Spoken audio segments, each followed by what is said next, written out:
The time has finally come. This is an episode that I have been very much looking forward to. My first glass of whiskey out of dry January. Today is February 1st, as of the recording of this episode, and we are finally breaking the lack of drinking. I don't want to call it sobriety because I'm typically pretty sober, but I'm going to actually drink a glass of whiskey instead of spitting it out, which is what I've been doing for the past month. But I'm not going to get there quite yet because the whole thought of dry January, the whole action that I was doing got me thinking maybe I should try to compare spitting out whiskey for a review versus swallowing the whiskey for a review. Now, those of you watching the video version, I will spare you from this and I will edit out the part where I'm spitting into the bottle, but we're going to see how the reviews go. Before we get to that, I am Chris, and you are, of course, listening to the Whiskey Noobs podcast. And so basically today we're going to walk through two reviews. Now, I couldn't think of a way to do this blind. I would have liked to find a way, but how do you, there's no way I can think of to use blind tastings to compare spitting out your whiskey versus swallowing the whiskey. I'll have to think about that a little bit more. But what we're going to do, just for simplicity's sake, is I've got this bottle of Dalmore 12yr. This was actually recommended by a patron and I think maybe some other folks on Instagram, if I remember correctly. So it was in my head enough that I was like, I need to finally try that. So this bottle of scotch is obviously 12 years old and it costs $80 in Ohio. It is a Highland Single Malt Scotch Whisky, as it says right on the front of the bottle. And I'll look up a little bit of the details about it as well, because it doesn't really give you too much on the bottle. Oh, there is a QR code. I'm actually curious what the QR code is for. Let's find out. We're going to find this out together. But either way, I am going to drink this. Well, first I'm going to sip it and spit it out and give you guys a review. And then I'm going to actually drink it and give you a review. And we'll see how different the experience is. Yeah, that's... The QR code just says, thanks for picking it. Thanks for buying this from us. Accept cookies. So I am going to have the website ready to go, but I'm not going to look at it because I don't want to read any of their notes, and that will poison my mind, and then I'll be biased. I'm going to start by swishing out with some water here because I haven't had any whiskey yet tonight. Got to get that palate clean. And then we're just going to get into it. I'm going to do a full review of the Dalmore with spitting out the whiskey, and then a full review of it, drinking the whiskey. Let's see what happens. Step 1, open the bottle. Let's do that. I hate these type. Well, they come off really easily. These type where they're like metal. It's like very thin, foily metal. But sometimes when I go to pick it in order to take it off, it gets like underneath my nail. But I get that it does feel fancy. It feels very quality. Okay, so obviously the nose isn't going to change. The palate and the finish are the two things that I'm very interested to see. Mainly the finish, how different it is when I'm swallowing the whiskey versus spitting out the whiskey. I guess let's just get into it. I don't know. I'm excited. I'm nervous. I'm nervous to drink some whiskey. What if I forgot how to? You know, it's scary. Oh man, on the nose, I mean. Huge pop of flavor, and I've been nosing whiskey all month, so it's not like, oh, I'm coming out of dry January, so it seems like it's got a lot of flavor. There's a dark fruit, there's a little bit of a spice, definite maltiness, and there's a little something else that I can't fully nail down. Maybe it's like a cocoa or like a nuttiness. It's very different for a scotch. This one note is very different than what I've got from most scotches. This is definitely a darker sweetness than I typically get from the scotches that I've had on the show so far. So let's go ahead and take a sip of it, and once again I'll cut out the spitting for you guys because you don't need to see that. And then we'll run through a quick review of it, and we'll try it again without spitting it out. Oh boy, first sip and a half, and this is tasty. I mean, this has a ton of flavor to it.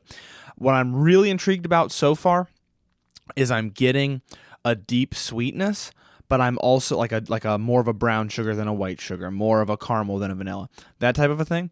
But with that, I'm getting this fresh kind of herbal, almost grassy flavor, which usually I don't get the two of those at the same time. So that so far is very intriguing to me. I'm going to keep digging into it. And I do want to also just throughout this episode kind of talk about my experience with spitting out the whiskey versus actually drinking the whiskey for reviews. And I mentioned this a little bit on the last episode, but I think it's a little bit, I can actually talk about it during this episode since that's what we're doing. And I can get a little bit more in depth without getting just, down a rabbit hole of boringness for you guys. But you might be sitting at home wondering, like, what's the experience? What's the difference in the experience? And of course you can practice it, but I recommend if you do that you try it a few times. It actually does take some getting used to.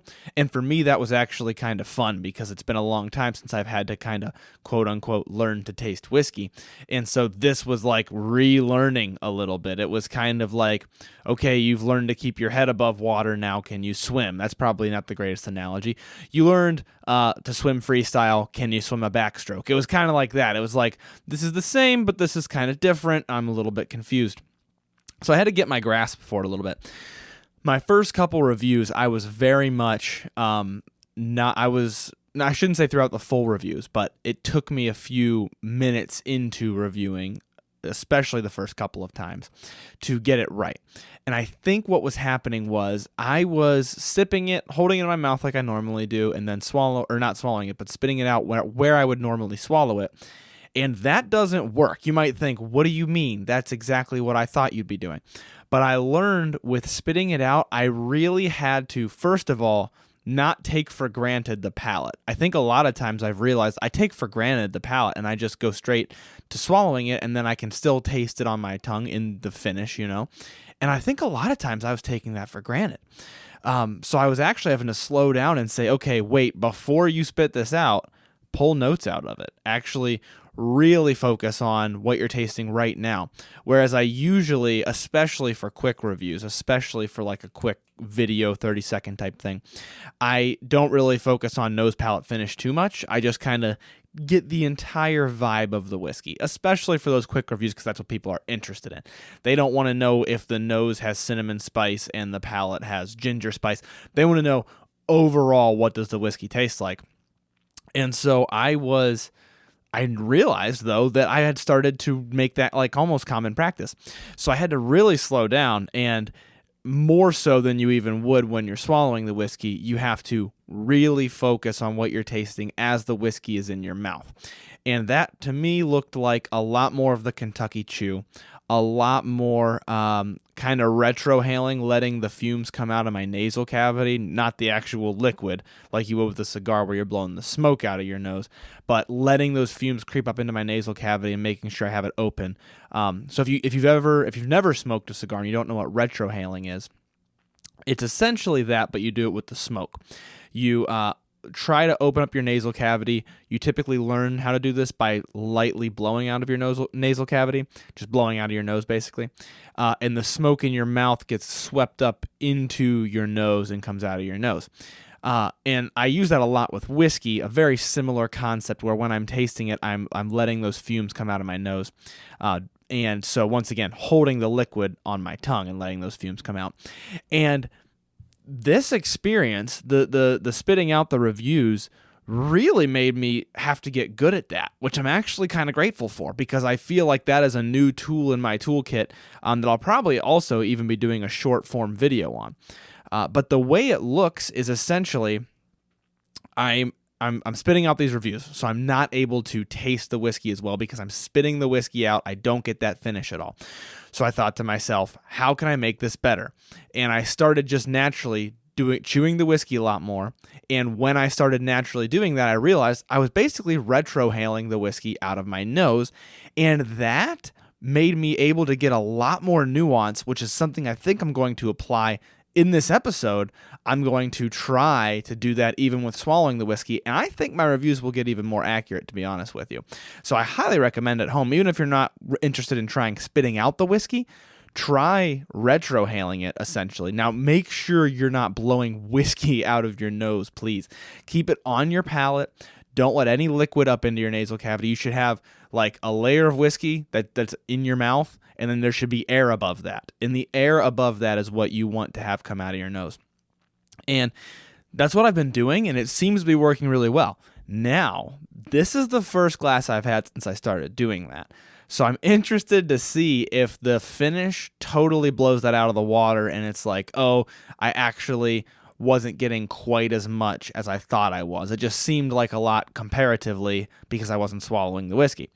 That's what we're really going to see today. And I'm going to continue into this glass of whiskey a little bit to see if that's the case. That nose, once again, a nice bready maltiness.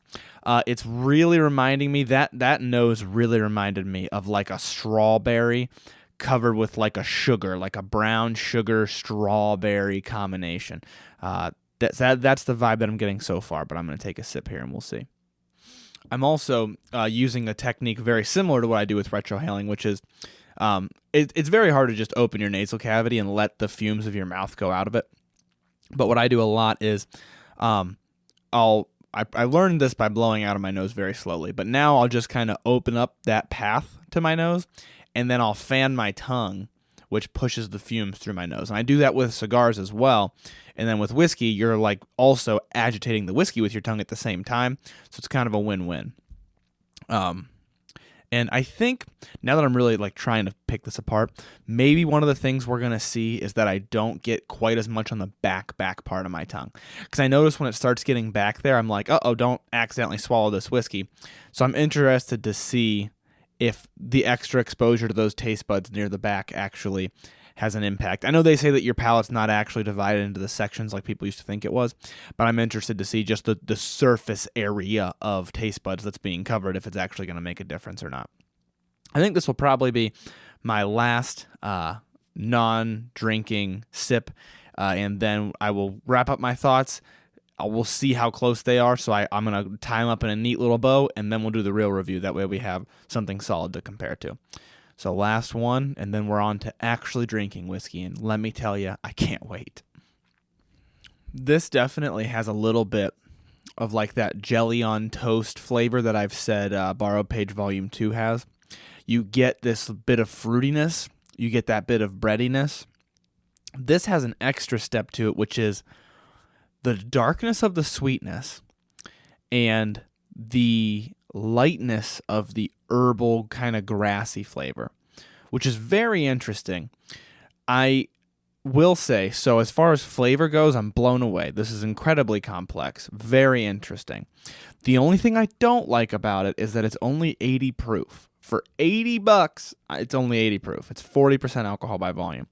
Not the biggest fan of that, because as I'm sitting here, I'll get all these wonderful flavors, and I find myself kind of wanting more.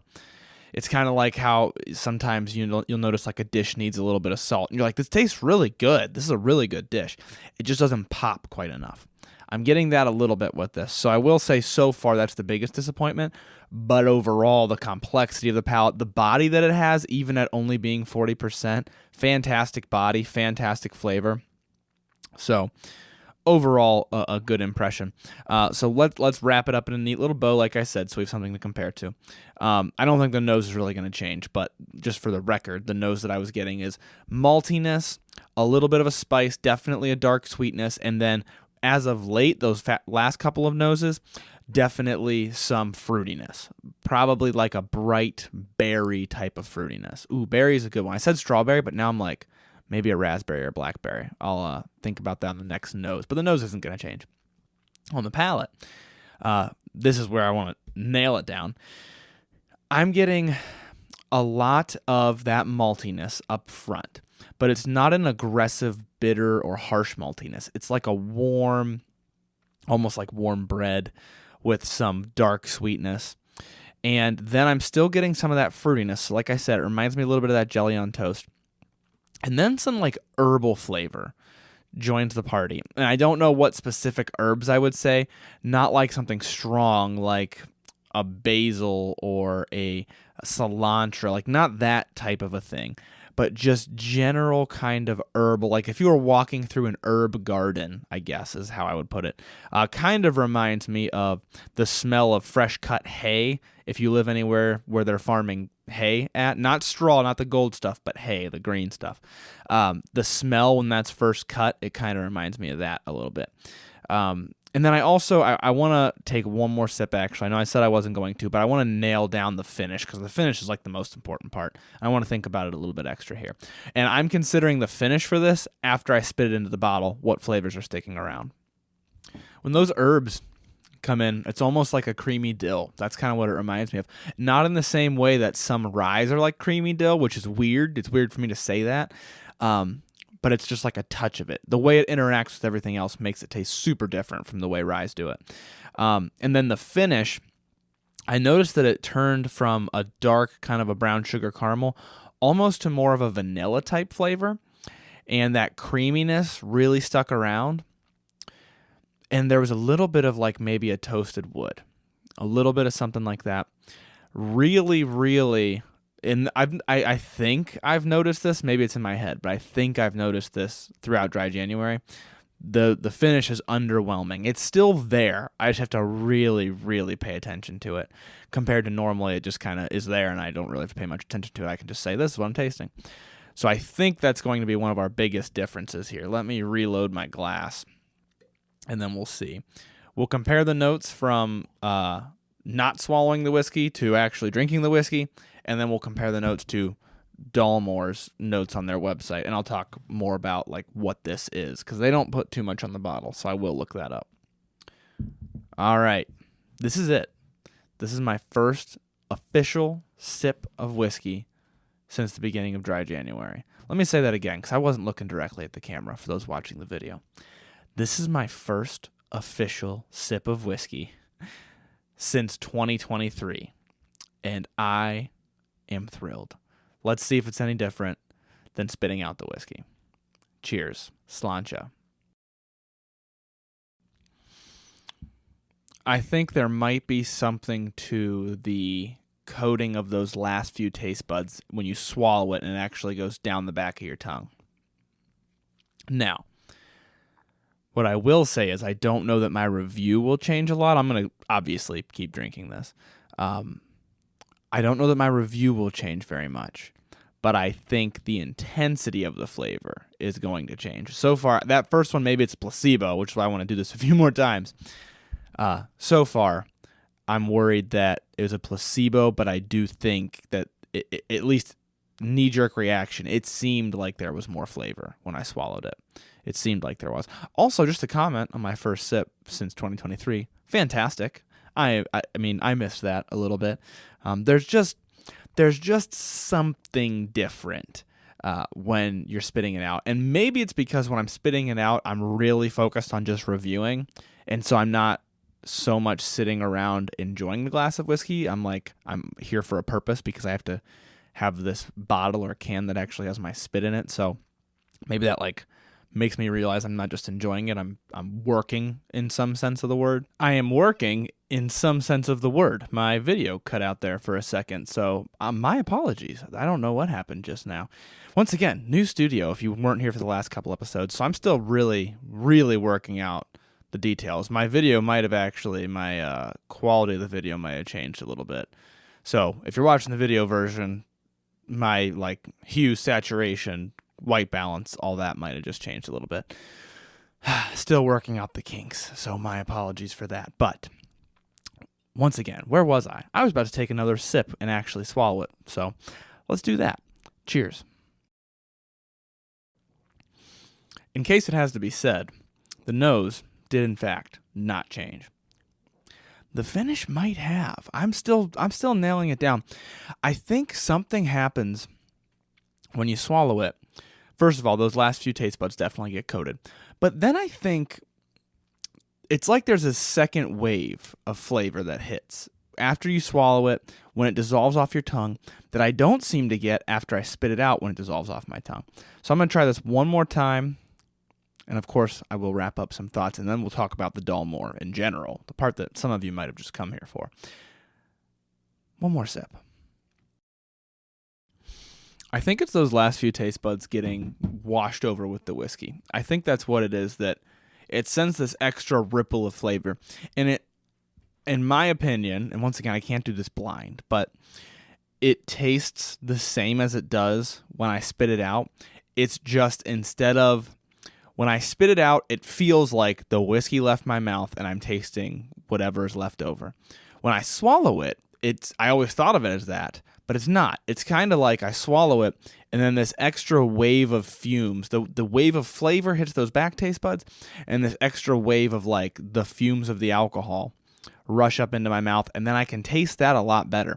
I'm still tasting the same general things, so I'm going to stand by what I said before, but it's a little bit more pronounced. So yeah, what did I say before? Definitely a little bit of a toasted wood. I think it definitely turns into more of a vanilla, more of that creamy herbalness. And then I think I said some toasted wood. Something I noticed maybe with the fruitiness, and I noticed this on the palate actually, not on the finish, is maybe you could argue it's more of a citrus, more of an orange flavor. But on the nose, it doesn't smell like orange to me as much. On the nose, it smells more like a berry. On the palate, I was getting more of an orange. Yeah, that's weird. That is weird. On the palate, it reminds me more of orange, and I kind of just thought, oh, it's berry on the nose, it's berry on the palate. But I think on the palate, it's more of a citrusy or orange. And you could argue that I didn't catch that until I had swallowed it, coated those last few taste buds, and then taken another sip. Because I'm getting on the palate, but maybe it's because I'd already swallowed some of the whiskey that I'm getting on the palate. I don't know. We'll leave that as an unknown, I guess, for this episode, for this conclusion. Let's read through the Dalmore 12yr, though. Our collections, I'm double-checking to make sure that I'm still recording. For those who keep seeing me look up at my monitor if you're watching the video version. Okay. No, not the 21-year. I don't have that kind of money. Just the typical 12-year, the Dalmore 12. 40% ABV, we knew that. An outstanding Highland single malt matured in American white oak ex-bourbon casks, finished in rare and aged Oloroso sherry casks. Very typical finishing process. Bourbon and sherry mix is very common. Matured in bourbon, to be clear, and then finished in sherry for this. But a mix of the two casks, very common. I will say, and I guess it could be because it's aged in the bourbon and then just finished in that sherry, I see more of the bourbon influence. And I wish I would have said that before I read it so you guys would believe me. Hopefully you do believe me. But I did see more of a bourbon influence. Now, onto the tasting notes. I still got it. I still, to some extent, got it. And I'm happy about that. It does say citrus fruits in the nose rather than berries. But it also says chocolate and aromatic spices, and usually chocolate is not one that I'm able to nail down, so I'm pretty happy about that. The palate, it says Seville oranges, which, like I said, citrusiness. I definitely got it more on the palate. I would argue significantly more than on the nose. Dried fruits, I would still say that's accurate. There's some of those in there, but more so for me on the nose, which they don't mention on the nose. And hints of vanilla pods. Now, this is where I'll deviate a little bit. I would push the vanilla pods more towards the finish and less towards the palate, but that's just me personally. Now, the finish, I'm going to deviate from them, especially so it's roasted coffee and dark chocolate, especially on the dark chocolate. I did not see a lot of dark chocolate. To me, I thought it got a little bit lighter, actually, on the finish. I also did eat dark chocolate earlier. I don't know if that would have a little bit of an impact. I use it as a palate cleanser, usually. However, the roasted coffee, I think, could be what I was calling the toasted wood with spice. I'm intrigued by that, and I'm gonna hunt that one out when I take this next sip, because I could see that for sure. Yeah, it doesn't remind me of dark chocolate on the finish, and maybe it's because I ate dark chocolate earlier. But definitely, I think roasted coffee is good because it has the maltiness, has this kind of a funkiness to it that I can't describe. And I think coffee is a pretty good descriptor. It's almost this little bit of bitterness. There's a tiny, tiny bit, for you real fans, there's a tiny, tiny bit of the envelope. There is, for sure. I mean, this is finished with sherry casks, and I get that a lot with sherry. The envelope is like a bitterness flavor, for those who don't know. I say that it reminds me of licking an envelope. There's a tiny bit of that, but there's a different bitterness, which roast coffee might be a very good descriptor for that. However, I will deviate heavily from the dark chocolate. So like roast coffee and dark chocolate sounds to me like a mocha. To me, this is like a French vanilla. It's not a mocha. It's like you get that coffee, you get that little bit of coffee bitterness, but you get vanilla with it. You don't get dark chocolate, or I don't get dark chocolate with it. So that's where I'm going to deviate from those notes a little bit. But overall, so to give my overall opinion of the Dalmore, truly a complex drink. Very tasty. If it was cask strength, it would be a very high scoring, high ranking Scotch for me. I think because it's only 80 proof, I would say that it's not my favorite Scotch in the world. I think it is worth the money though, and that's a distinction I want to make. For $80, I can semi-confidently say I think if you were to give this to me blind, I would know it's a more expensive Scotch because it has so much flavor, so little alcohol taste. I know it's only 80 proof, but even for that, so little alcohol taste. Very sweet. And as you've heard over the course of the past half hour, very complex. You've heard me describe a lot of different things from it, and some of which I nailed compared to what they said, so some of which they're spot on with their notes for my palate, and some of which I disagree with. So in either case, you know that I'm not just making this up or just reading it off the website because I was wrong on a couple regards. But also you know that they were right on a couple things as well, which to me would indicate this is a very complex thing. Maybe somebody else's palate would get different notes. I almost think the notes list that they give is a little bit lackluster. I almost wish it had some more stuff written. But definitely a tasty one, and this is something I see myself very much when I'm in the mood for a Scotch, but I don't want the kind of lighter licking an envelope profile that I get from some Scotches. When I want something a little bit more deep, and I think the word for why this is so good is body. I mean, so much body, relatively large complexity. Overall, just a nice, interesting drink. It would be significantly more interesting if it was a higher proof. That's my only gripe about it, but you guys know that I like higher proof stuff. If this was like 110, we'd be really talking. Even if I could get it at like 100 and just try it, you know? So that's my only downside, and if that's my only downside, that's pretty good, you know? I mean, it's just the proof of it. And for those who don't know, too, I wanted to clarify on when I say something has a lot of body. I came up with this metaphor a few weeks ago, and I feel like it works really well. When I say something has a lot of body, think of a candle. When you buy a candle, sometimes you'll light it, and you're like, this candle smells so good. And you light it, and you're walking around your house, and you're like, I don't really smell that candle. That is the candle version of not having a lot of body. So when I say a whiskey with a lot of body, it's the taste equivalent to I lit the candle and now my whole house smells like this candle. That is what's happening in your mouth. It's like I took a sip of it and my whole mouth is tasting this flavor. Whereas sometimes it's like I kind of have to really focus to get that flavor. That's what I mean when I'm talking about the amount of body that a whiskey has. It's kind of like volume of flavor, but it incorporates like a roundness of flavor, and everybody uses it a little bit differently.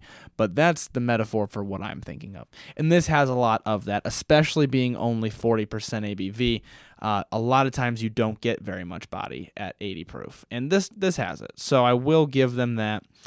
Once again, I'll just complain that it's not higher proof, but worth the money. I'm glad I bought it. I will absolutely be drinking this bottle. I don't want anybody to think like, oh, he doesn't like it. I'll be drinking this. This is very tasty.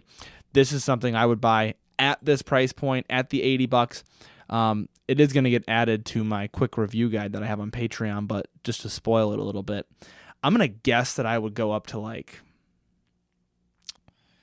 maybe $92 because it really is that complex. It really does have that much body. It really, especially that bourbon cask comes through with those like brown sugary, nice flavors. There's this weird light herbaceous flavor that mingles in with it.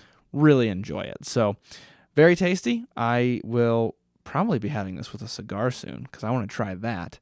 And I would say overall, it has my seal of approval in terms of the cost. But make sure you like the things that I'm talking about because we are absolutely in that price range where it really depends on if you like the specific things that I'm talking about. Now, to wrap up our thoughts on spitting versus swallowing, this really made it clear to me, and maybe I'm biased because I couldn't do this blind, but I think what it made very, very clear to me is you get the same type of flavors, you just get them better when you swallow the whiskey. It's just easier to pick them out. So especially if you have a hard time hunting down notes, you might have a really hard time with spitting out the whiskey. But it's also one of those things that comes with practice. I mean, maybe getting good at tasting whiskey and spitting it out will improve your ability to taste whiskey when you're not spitting it out, because then you're really going to have more flavor. Maybe that could be the case. I'd actually like to try that with like a newer guy. I might have to talk to one of my buddies. But I could see that helping as well. If anybody tries that, please let me know. So overall, I don't think it messes up your reviews. And this is, once again, this is an industry thing. A lot of people do this in the industry. Judges, distillers, blenders, tasters. It's very common. And I think that's why it's common. But I do think you got to be careful that you know what you're doing. Because like I said, in the beginning of some of those reviews, I was like, why am I not tasting this very much? And it took some fiddling around. I remember I recorded one for Patreon, and I literally sat there and just kept tasting it because I wanted to get it right. And by the end of that review is when I started doing that retrohaling thing, and I really thought I was getting the hang of it. And I still think I am. I still think a lot of the stuff is going to taste very similar. It's just you get more of it, because it coats those last few taste buds when you swallow it. It gives you that extra gust of the fumes on the finish. It just gives you a little bit extra oomph.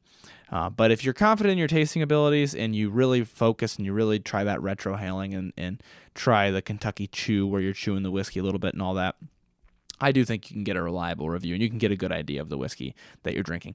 If that's something that interests you, especially for those of you who, you're trying not to be intoxicated, maybe you have to go somewhere later, but you still want to try this whiskey, something like that.